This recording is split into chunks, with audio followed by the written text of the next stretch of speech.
Abu Dhabi. Makanan gratis, makanan mewah, silakan ambil berapapun mau. Tapi yang masuk ke sana cuma orang miskin. Jadi kalau ada orang masuk ke sana, dianggap langsung miskin. Gratis, mau ambil apa saja. Mobil dari kulit luar sampai mesinnya emas, itu cuma ada di Abu Dhabi. Mobil-mobil polisi saja, Ferrari, mobil mewah begitu Pak, miliaran, itu cuma ada di Abu Dhabi. Dan belum lagi gedung-gedungnya, tinggi-tinggi menjulang mencakar langit. Buka saja Google, buka saja YouTube, lihat bagaimana Abu Dhabi hari ini. Dan itu di Arab. Abu Dhabi harus angkat tangan nyerah dengan kota sebelahnya, Dubai.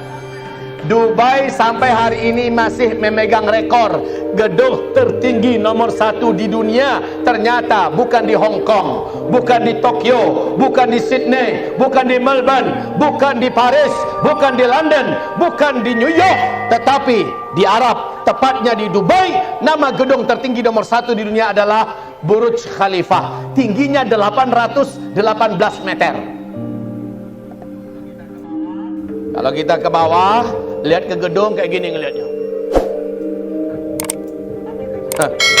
Apakah perlombaan ini sudah selesai? Oh, belum. Hari ini di tepi Laut Merah, di kota Jeddah, sedang berlangsung pembangunan gedung tertinggi nomor 1 dunia yang akan mengalahkan rekor gedung yang ada di Dubai. Gedung tertinggi nomor 1 di dunia hari ini dibangun oleh orang terkaya nomor 1 di Arab Saudi, Pangeran Al-Walid bin Talal. Pangeran Al-Walid bin Talal menghabiskan dana 120-an triliun rupiah uang kita. Pernah ngeliat duit sebanyak itu? Belum? Sama, saya juga belum. Nolnya berapa ini? Silakan cek. Hari ini pembangunan ini seharusnya 2018 ini selesai, tapi ternyata Pangeran Al-Walid bin Talal kemarin ini kan ditangkap oleh Muhammad bin Salman. Ditangkap, dibukukan aset-asetnya, diambil sebagian hartanya oleh kerajaan Arab Saudi. Maka setelah beliau dibebaskan beberapa bulan yang lalu, pembangunan dilanjutkan dan jadi molor, jadi 2020 selesai. Kalau yang di Dubai tingginya 818 meter, maka Kingdom Tower, gedung yang sedang dibangun di tepi Laut Merah di Jeddah ini, ketinggiannya 1,2 kilometer. 1,2 kilometer sampai ke awan. Kaum muslimin, Kuwait baru-baru saja juga mengumumkan akan mendirikan gedung tertinggi di dunia yang ketinggiannya juga di atas angka 1 kilometer.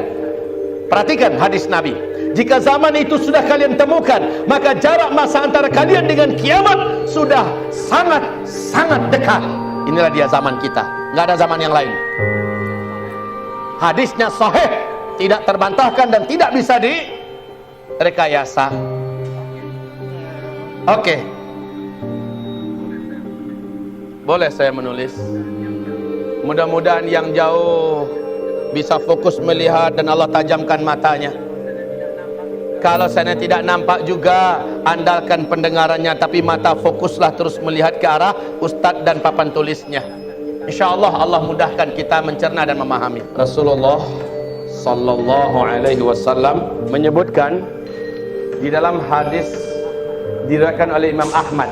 Hadis ini dinyatakan oleh Syekh Ahmad Syakir sebagai hadis yang sahih. Tadi ada berapa tanda besar kiamat?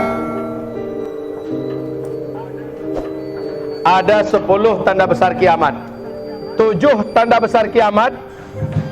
Tanda besar kiamat yang ke-7, sabda Rasulullah, di sini adalah akhir keberadaan umat Islam hidup di muka bumi.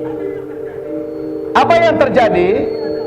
Yang terjadi adalah angin lembut yang wangi, sejuk, bersumber dari Yaman, dengan cepat membungkus muka bumi ini.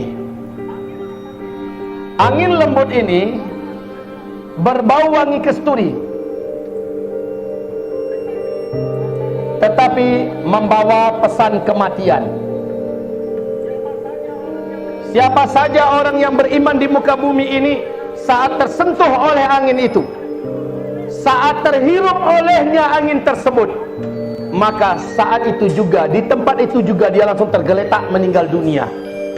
Walaupun orang ini imannya hanya seujung kuku, dia kenal dengan Allah, dia bisa melafazkan kalimat Allah, dan dia ada di pulau, ada di gunung, ada di mana saja, saat tersentuh oleh angin lembut ini yang pasti akan sampai kepadanya, saat itu juga dia meninggal dunia. Maka serentak satu muka bumi, seluruh orang yang ada iman kepada Allah meninggal dunia, habis. Makanya saya buat istilahnya finish, tanda besar kiamat. Yang ke-8, ke-9, dan ke-10, alhamdulillah kita udah nggak ada ini, udah nggak ada. Tanda besar kiamat yang pertama, yang kedua, ketiga, dan keempat tadi sudah saya sampaikan. Yang kelima, keenam. Yang pertama apa tadi? Silakan diulang kembali. Dukhan. Yang kedua, Dajjal.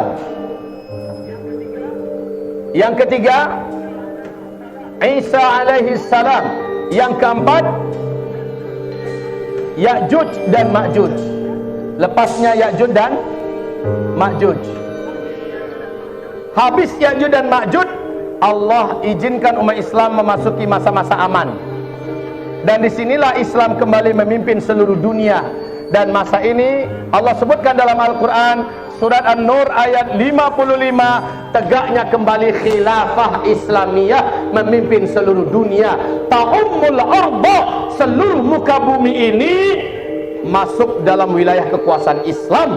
Dan pada masa ini dunia benar-benar ada di puncak keamanannya, kesejahteraan, kemakmuran. Tidak ada perang, tidak ada bencana, tidak ada krisis ekonomi, tidak ada kelaparan, tidak ada kegaduhan. Bahkan hewan buas pun Allah jadikan jinak, binatang-binatang berbisa pun Allah angkat bisanya. Dan tidak ada orang yang sudi menerima zakat. Jangankan zakat, hadiah saja di fase kelima udah nggak mau orang terima. Padahal hadiahnya bukan main-main, Pak. Rasulullah bersabda, 2 telapak tangan kamu bawa emas yang menjulang, kamu bawa dengan 2 telapak tangan kamu hadiahkan emas itu kepada tetanggamu. Dihadiahkan, Pak. Bapak tahu apa respon tetangga menerima hadiah emas? Emasnya gini loh, bukan beras, mas, bukan simas. Datang pada tetangga, Pak, ini hadiah dari saya, tolong terima, Pak, lillahi ta'ala. Apa kata tetangga yang baik ini? Masya Allah, kamu adalah tetanggaku yang soleh, kamu adalah tetanggaku yang beriman, kamu sangat mulia dan dermawan. Sayang, di dapur saya ada 3 karung tuh, mau diapakan? Nggak ada yang mau menerima zakat, infak, wakaf, sedekah. Itulah kata Nabi, bersedekahlah kamu banyak-banyak hari ini, karena nanti akan tiba waktu di mana tidak ada lagi yang mau menerima sedekah. Jangankan zakat, infak, wakaf, hadiah pun ditolak oleh orang nanti. Dan itu terjadi pada fase kelima. Kira-kira dapat nggak oleh kita nggak ya fase kelima? Dapat nggak ya? Kira-kira dapat tidak? Jangan jawab sekarang. Nanti habis kita nyampaikan tabligh akbar, insya Allah terjawab. Kira-kira seberapa jauh lamanya ini, Pak Ustadz? Juga terjawab insya Allah.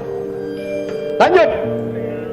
Kaum muslimin yang kami muliakan, nah kalau ini adalah finish, maka startnya di mana? Startnya di sini, yaitu diutusnya Muhammad bin Abdullah oleh Allah sebagai Nabi dan Rasul penutup. Ini adalah start. Sejak beliau diutus sampai serentak wafat orang-orang Islam satu bumi,